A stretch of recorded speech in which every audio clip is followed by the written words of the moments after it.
Student, Proxima classes में आपका फिर से स्वागत है, जहां सीबीएसई स्टैंडर्ड 10 की मैथमेटिक्स को हम पढ़ रहे हैं, जिसमें हमने फर्स्ट चैप्टर रियल नंबर के एक्सरसाइज 1.2 तक कर लिया था और 1.3 एक्सरसाइज के कुछ इंट्रोडक्शन हमने पढ़ लिया था, which is revisiting of irrational number, जिसमें हमने इरेशनल नंबर को प्रूफ करना सीखा था। प्रीवियस क्वेश्चन में हमने एग्जाम्पल बताया था कि by the method of with the help of method of contradiction हम किस तरह से ये प्रूफ कर सकते हैं कि √2 इज़ अ इरेशनल नंबर।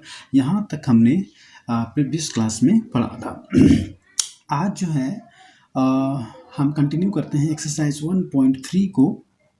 तो फिर से यहाँ पर क्वेश्चन नंबर 1 में आपको स्क्रीन में दिख रहा होगा, prove that √5 is irrational number. तो जिनको प्रीवियस क्लास में √2 इज इरेशनल नंबर प्रूफ समझ में नहीं आया होगा, प्लीज़ वो ध्यान से इस क्वेश्चन को देखें, तो है ना आपको प्रीवियस क्लास का डाउट भी क्लियर हो जाएगा, है ना।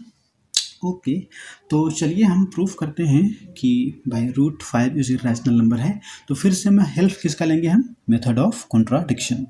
Method of contradiction, be careful, method of contradiction. Okay, method of contradiction के हेल्प से हम इसको बनाएंगे, है ना। बताया था मैंने कि मेथड ऑफ कॉन्ट्राडिक्शन क्या होता है। आप एक गलत स्टेटमेंट को राइट मानते हुए आप जब आगे प्रोसीड करते हो अपने सम में, तो रिजल्ट आपका फॉल्स आता है, क्योंकि आपने एक रॉन्ग स्टेटमेंट को राइट माना था। यही क्या है, कॉन्ट्राडिक्शन है ना। इसी में आपके स्टेटमेंट और रिजल्ट के स्टेटमेंट में तकरार पैदा होने लगता है, दैट इज कॉल्ड कॉन्ट्राडिक्शन। अभी फिर से समझेंगे, आइए समझते हैं। ओके, मेथड ऑफ कॉन्ट्राडिक्शन हम क्या अज्यूम करते हैं कि √5 को हम सपोज अज्यूम कर लेते हैं क्या, रैशनल नंबर, चूंकि है ही नहीं। देखो यहीं से स्टार्ट क्या हो रहा है, कॉन्ट्राडिक्शन, है ना। √5 इज इरेशनल नंबर, मैंने बताया था, है ना, कि अगर अंडर रूट के अंदर में प्राइम नंबर हो तो 1000% क्या होगा, वो इरेशनल नंबर होगा। तो √5 इरेशनल नंबर है, बट हम अज्यूम कर रहे हैं क्या कि लेट √5 इज रैशनल नंबर। यहीं पर देखो हमने क्या, एक गलत स्टेटमेंट को हम अज्यूम करके, सपोज करके आगे बढ़ेंगे, तो क्या रिजल्ट पॉजिटिव आएगा? नहीं, रिजल्ट क्या आएगा, नेगेटिव ही आएगा, है ना। तो let √5 is a rational number, let √5 is a rational number. Okay, आगे बढ़ते हैं। ओके, तो इस रैशनल नंबर को, है ना, अगर ये रैशनल नंबर है तो हम जानते हैं कि रैशनल नंबर को हम P/Q, है ना, के फॉर्म में हम लिख सकते हैं। रैशनल नंबर का डेफिनेशन क्या होता है, the number which can be express और write in the form of P/Q, where P is a numerator and Q is a denominator. Okay, तो हम लिख सकते हैं √5 को, है ना, क्या लिख सकते हैं, P/Q लिखें या M/N लिखें, कुछ भी लिखें आप, नो प्रॉब्लम। तो हम लिख रहे हैं क्या, M/N सपोज, है ना। M/N क्यों लिखा, क्योंकि हमने अज्यूम किया है कि √5 इज अ रैशनल नंबर, मतलब ये बराबर हो सकता है M/N, जबकि ये गलत है ना। देखिए आगे क्या होता है ना। तो √5 इक्वल टू हमने M/N अज्यूम किया, क्योंकि रैशनल नंबर है, और ऐसा हम ये मानते हुए चल रहे हैं कि M और N जो दो नंबर हैं, है ना, वो क्या है, उनके बीच में जो है कॉमन फैक्टर, या फिर कह सकते हो कि M and N are the composite number, that means वो प्राइम नहीं है, है ना। अब इसका क्या मतलब है, आगे समझ में आएगा। तो जहाँ पर हम क्या लिख रहे हैं, वेयर, ध्यान दीजिएगा, where M and N have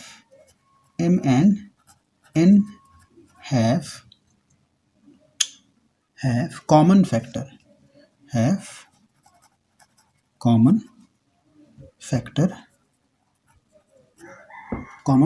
other than 1 के अलावा हम ऐसा अज्यूम कर रहे हैं कि M और N में, है ना, एक कॉमन फैक्टर भी मौजूद होगा, है ना। एग्जाम्पल के तौर पर, है ना, इसको आपको ये सम का, है ना, हिस्सा नहीं है, आप यहीं पर नोट कर लें, मैं प्रीवियस क्लास में ही समझाया था, है ना। इसे समझने के लिए यहाँ पर देखिए, सपोज एग्जाम्पल के तौर पर एक नंबर है, या एक अज्यूम करेंगे रैशनल नंबर है, 10/15 ये नंबर है ना। इस तरह से हमने अज्यूम किया है कि M/N is a rational number, जहाँ हम क्या लिख रहे हैं कि M और N में कॉमन फैक्टर है, अदर देन 1 के अलावा एक कॉमन फैक्टर इसमें मौजूद है। उसी तरह से देखिए यहाँ पर 10/15 एक नंबर है ना। तो क्या इनमें कॉमन फैक्टर मौजूद है, देखेंगे, यस। इसको पहले ब्रेक करेंगे, है ना, प्राइम फैक्टराइज करेंगे। 10 का क्या होगा, 10 का 2 × 5 आप जानते हो, और 15 का 3 × 5। देखिए, है ना, ये 10 और 15 में एक कॉमन फैक्टर क्या प्रेजेंट है ना, आपको साफ साफ दिख रहा होगा, एक कॉमन प्रेजेंट है ना, एक कॉमन फैक्टर 5 प्रेजेंट है। क्या है? 5 प्रेजेंट। ओके, तो 10/15 है ना, एक रैशनल नंबर है जहाँ पर 10 और 15 में एक कॉमन फैक्टर 5 प्रेजेंट है। अगर इस कॉमन फैक्टर 5 को कैंसिल कर दिया जाए है ना, कैंसिल कर दिया जाए तो क्या बचेगा यहाँ पर 2/3। तो by cancelling the common factor यही 10/15 क्या बन जाता है? 2/3 है ना। अरे कुछ नहीं भाई, आप कट कर रहे हो भाई, 5 3 15, 5 2 10। कट क्या करते हो? कट आप क्या करते हो? कॉमन फैक्टर को कट करते हो। इनडायरेक्टली कॉमन फैक्टर को ही तो आप कट करते हो ना टेबल से। 5 3 15, 5 2 10, 2/3। तो 10/15 ही क्या बन गया? 2/3 है ना। अगर इसमें कॉमन फैक्टर हो तो वही नंबर 10/15 है, कॉमन फैक्टर नहीं है तो वही नंबर क्या बन जाएगा? 2/3। तो हमने क्या अज्यूम किया है कि m/n में कॉमन फैक्टर है, तो अगर ये कॉमन फैक्टर को कैंसिल कर दिया जाए तो ये m/n बदल के कुछ दूसरा फ्रैक्शन हो जाएगा, कुछ दूसरा रैशनल नंबर हो जाएगा। जिस तरह से 10/15 बदल कर क्या हो गया? 2/3 हो गया। तो हम बस लिख रहे हैं, सो बाय कैंसिलिंग, ये आपको स्टेप है ना, आपको एक तरह से याद में रखना है कि कैसे बना रहे हैं और समझना भी है। तो by cancelling common factor, by cancelling common factor we get, हमने क्या किया? हमने क्या अज्यूम किया कि m/n में कॉमन फैक्टर है। तो अगर कॉमन फैक्टर को कैंसिल करेंगे तो एक नया फ्रैक्शन बनेगा, तो अब वो m/n नहीं रह जाएगा, कुछ उसको हम अज्यूम करेंगे। क्या?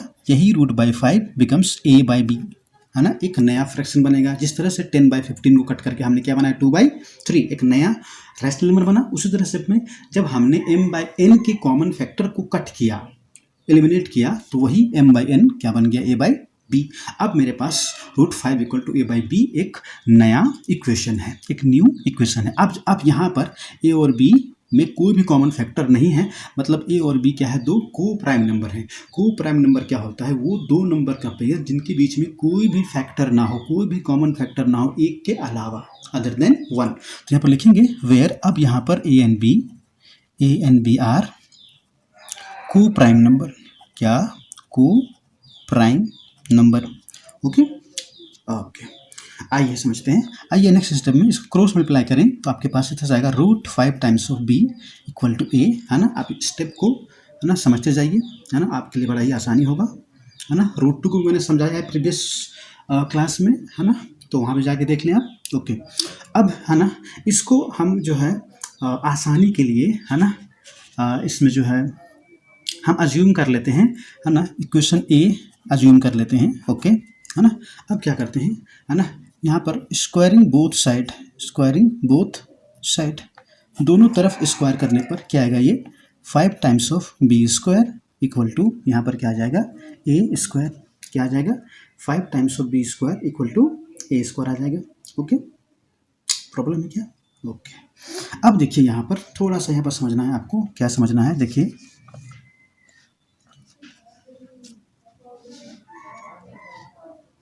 यहाँ पर 5b² इक्वल टू a², ये 5 को हम उधर कर सकते हैं, तो 5 इधर मल्टीप्लाई में है, उधर जाके क्या हो जाएगा? डिवाइड में, तो a²/5। ये स्टेटमेंट क्या कर रहा है कि ये 5a² को डिवाइड कर रहा है। क्या कह रहा है? कि a² इज डिवाइडेड बाई 5। इसका मतलब क्या हुआ? इसका मतलब यह हुआ कि 5 डिवाइड्स a²। क्या हुआ मतलब? इसका मतलब हुआ कि 5 सिंस 5 डिवाइड्स a²। तो मैंने फर्स्ट ही क्लास में बताया था कि अगर कोई नंबर है ना किसी नंबर के स्क्वायर को डिवाइड करता है तो वही नंबर उसके स्क्वायर रूट को भी डिवाइड करेगा। जैसे अगर 5 डिवाइड करता है 25 को, तो 5 को भी डिवाइड करेगा, है ना। तो देयरफॉर यू कैन राइट, है ना, 5 डिवाइड्स a, है ना। इसको फिर से हम समझाते हैं, जबकि हम प्रीवियस क्लास में समझा चुके हैं। मान लीजिए देखिए ये 25 है, ये 25 है, इसको हम 5 से डिवाइड कर रहे हैं तो डिवाइड हो जा रहा है भाई, 5 5 25, है ना। ये स्क्वायर है ना, 25 किसका स्क्वायर है? 5 का, है ना। 25 किसका स्क्वायर है? 5 का। तो 25 स्क्वायर है 5 का। देखिए तो क्या ये 5 से कट नहीं होगा? देखिए ये भी कट होगा। नहीं समझा? Okay, no problem. चलिए दूसरा समझते हैं।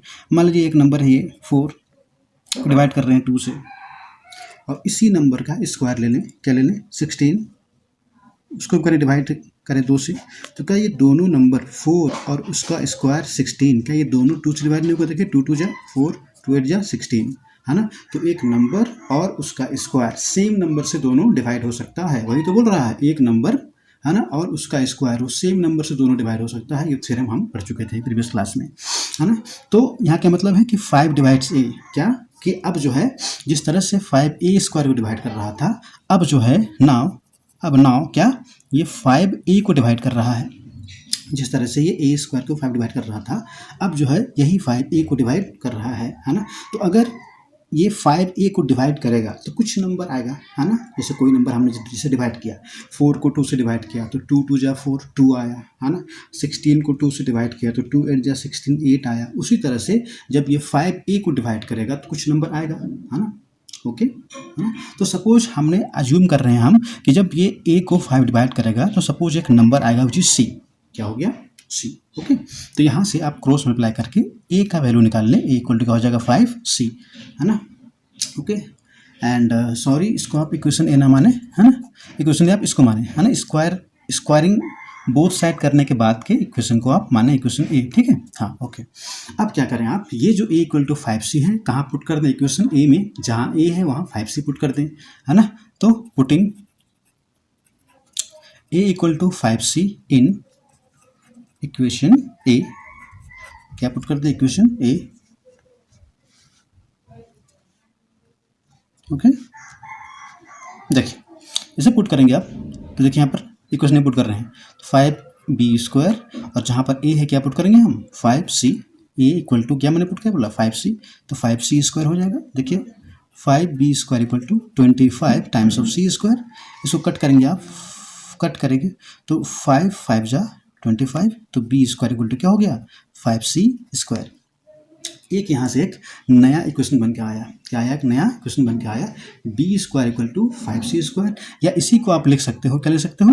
5c² equal to b², no problem, है ना? अब यहाँ से देखिए एक नया स्टेटमेंट क्या मिल सकता हो यहाँ पर? c² equal to b² by 5। 5 यहाँ इधर क्या है? प्रोडक्ट में हो तो क्या हो जाएगा? डिवाइड में, तो c² equal to b² by 5। Next लिखते हैं स्टेटमेंट में, ध्यान दीजिएगा। ये देखिए नेक्स्ट स्टेटमेंट हम क्या लिख रहे हैं? c² equal to b² by 5। c² equal to b² by 5 क्या लिख रहे हैं? ध्यान दीजिएगा, c² equal to b² by 5। तो नेक्स्ट जो मेरा स्टेटमेंट आ गया वो क्या है? c² equal to b² by 5। फिर से यहाँ पर क्या दिख रहा है देखिएगा, okay, c² equal to b² by 5। अब यहाँ से क्या दिख रहा है कि 5 डिवाइड्स b², 5 डिवाइड्स b²। अगर 5 b² को डिवाइड कर रहा है, लिखेंगे सिंस 5 डिवाइड्स b², तो यही 5 है ना b को भी डिवाइड करेगा, इसलिए देयरफॉर 5 डिवाइड्स ऑल्सो b। अब जो है जैसे ही 5b को डिवाइड करेगा एक नया नंबर आएगा which is equal to c। फिर से निकाल लें यहाँ पर b इक्वल टू 5c, जैसे हमने प्रीवियस स्टेटमेंट में किया सेम करना है यहाँ पर आपको, है ना? b equal to 5c। Okay, और ये b इक्वल टू 5c को कहाँ पुट कर दोगे आप? b इक्वल टू 5c को आप यहाँ पुट करोगे, यहाँ ये देखिए इस इक्वेशन में 5c² इक्वल टू b²। इसको एज्यूम कर लें आप, इक्वेशन क्या एज्यूम कर लें आप? इक्वेशन b एज्यूम कर लें या इक्वेशन 1 2 एज्यूम कर लें, जो भी एज्यूम करेंगे आप, नो प्रॉब्लम, है ना? तो अब जहाँ पर ध्यान दीजिएगा b है वहाँ पर क्या पुट कर देंगे हम? 5c। क्या पुट कर देंगे हम? 5c। तो देयरफॉर, है ना, putting b equal to 5c in equation, हमने क्या माना है? इक्वेशन b, या 2 एज्यूम करें। इक्वेशन b क्या है? 5c² equal to b, 5c² equal to b²। तो जहाँ b है वहाँ पुट कर देंगे क्या? 5c का स्क्वायर। तो देखिए 5c² इक्वल टू क्या आ गया? 25c²। 5c² equal to cut करेंगे तो 5 5 जा 25, तो देयरफॉर c² इक्वल टू क्या हो जाएगा? 5c।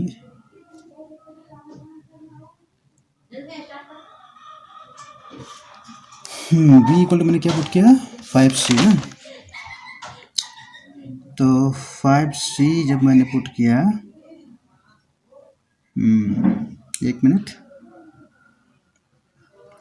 5c² equal to b² ना, तो वेट। ओके स्टूडेंट, है ना, थोड़ा सा यहाँ पर मिस्टेक हुआ था। आइए समझते हैं फिर से, है ना। यहाँ तक आपने समझ लिया था कि भाई किस तरह से हमने, है ना, इसको अज्यूम किया, किस तरह से स्क्वायर किया, फिर B square A square by 5, है ना। तो हमने क्या देखा कि ये 5 ए स्क्वायर को डिवाइड कर रहा है, तो 5 ए को डिवाइड करेगा, तो इसको हम इक्वेशन अज्यूम करते हैं 1।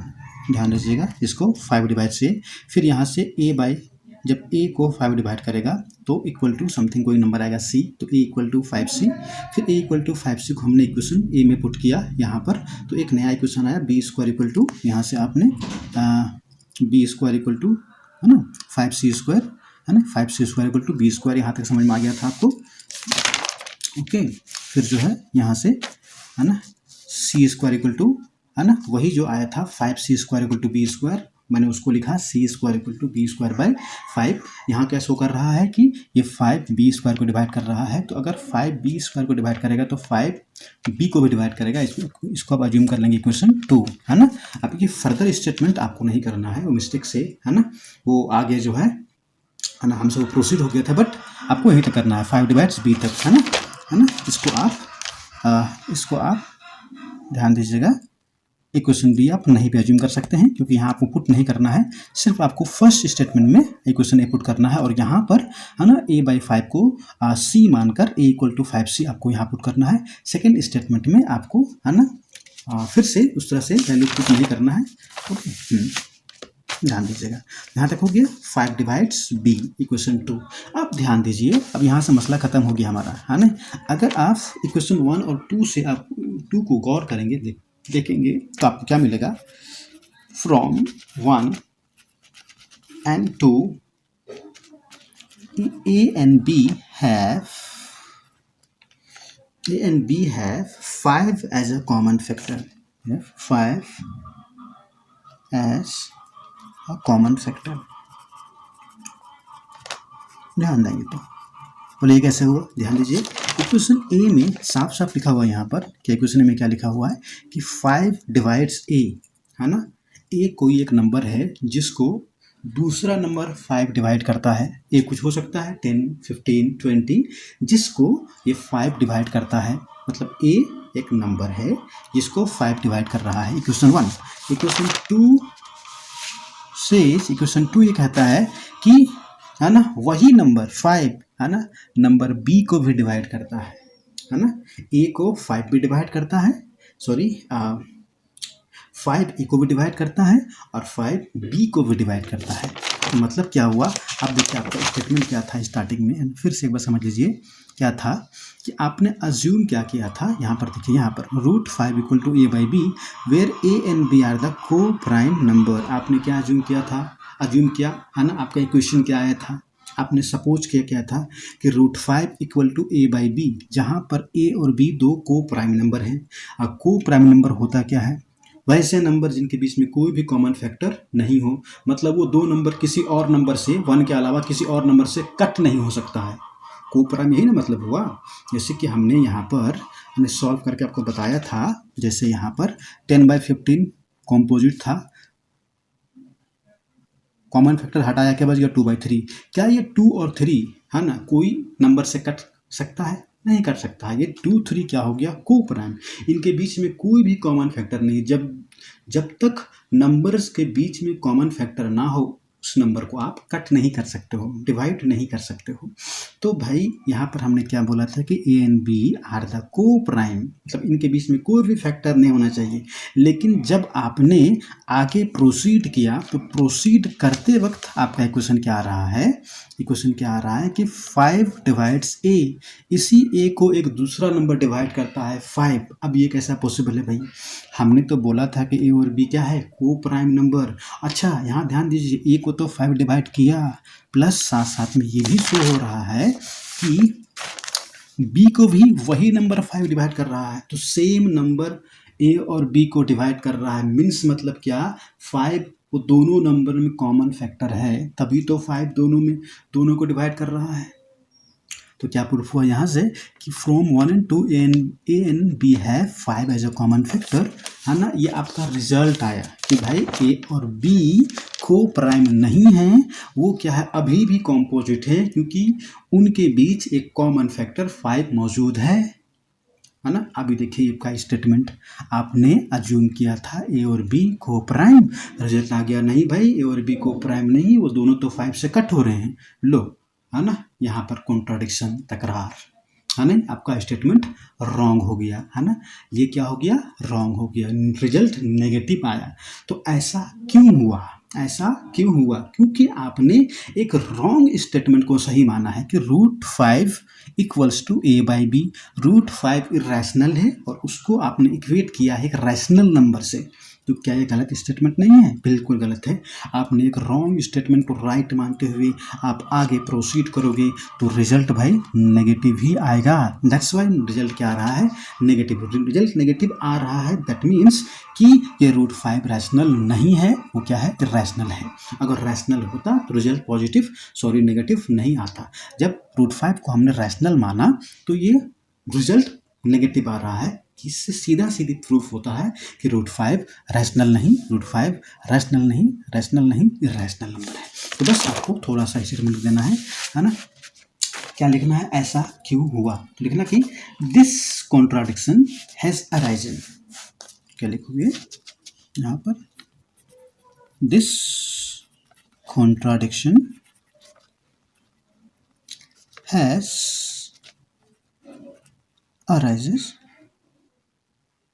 arises because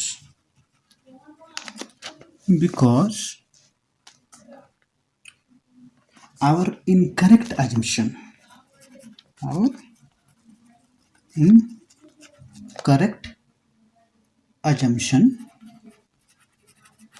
क्या assumption आपका है कि √5 equal to A by B एक रैशनल नंबर है। यहाँ पर क्या है, इनकरेक्ट assumption, दैट क्या है, दैट कि √5 इज रैशनल नंबर, ये assumption आपका क्या है, रॉन्ग। सो वी conclude कि √5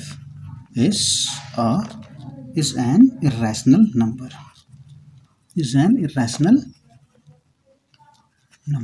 proved।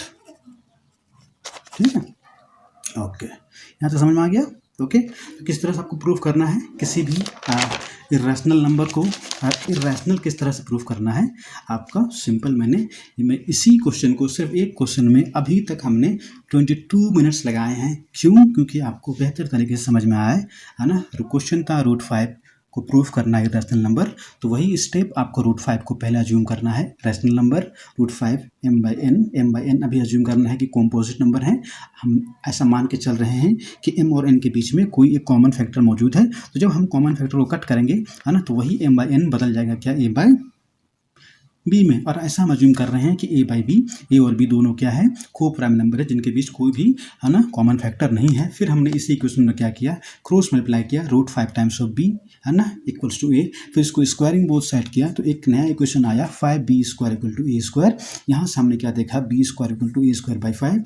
ये शो कर रहा है कि 5 डिवाइड्स a²। अगर 5 जो है a² को डिवाइड करेगा तो 5 a को भी डिवाइड करेगा, है ना। 5 a को डिवाइड करेगा मतलब a/5, है ना। जब 5 a को डिवाइड करेगा, ऐसा अज्यूम कर रहे हैं कि एक नया नंबर डिवाइड करने पर आएगा c, तो यहाँ से आ गया a इक्वल टू 5c। और यही इक्वल टू a5c को आप इक्वेशन ए में पुट कर देंगे, है ना। तो एक आपका नया इक्वेशन आएगा, देखिए b² इक्वल टू 5c², या जो है 5c² इक्वल टू b², है ना। फिर इसी को आगे प्रोसीड करेंगे तो c² इक्वल टू b²/5। ये शो कर रहा है कि 5 डिवाइड्स b², तो 5 b को भी डिवाइड करेगा। तो दो इक्वेशन आ गया। फर्स्ट इक्वेशन में क्या था कि 5 डिवाइड्स a एंड सेकेंड में था 5 डिवाइड्स b। आपको यहीं तक करना है हर एक क्वेश्चन में, है ना। दोनों को a और b को आपको दिखा देना है कोई एक नंबर से जो डिवाइड हो रहे हैं, मतलब क्या, a और b को प्राइम नहीं हुए, है ना, वो कॉम्पोजिट हुए। ये मेथड क्या हो गया, रॉन्ग हो गया, सॉरी ये स्टेटमेंट क्या हो गया, रॉन्ग हो गया।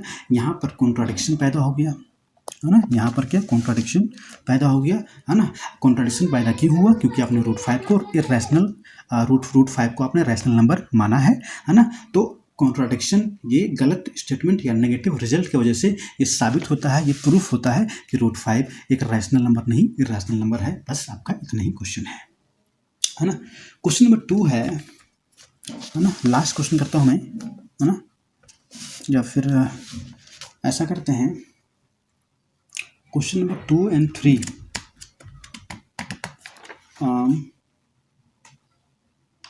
कल ही करते हैं, ओके, नेक्स्ट क्लास में करते हैं, क्योंकि टाइम भी बहुत ज़्यादा हो गया, 25 मिनट हो चुके हैं ऑलरेडी, है ना। सो जो भी बचे हुए क्वेश्चन हैं, क्वेश्चन नंबर 2 and 3 एक्सरसाइज 1.3 के, वो हम आने वाले नेक्स्ट क्लास में करेंगे, है ना। तब तक के लिए थैंक यू।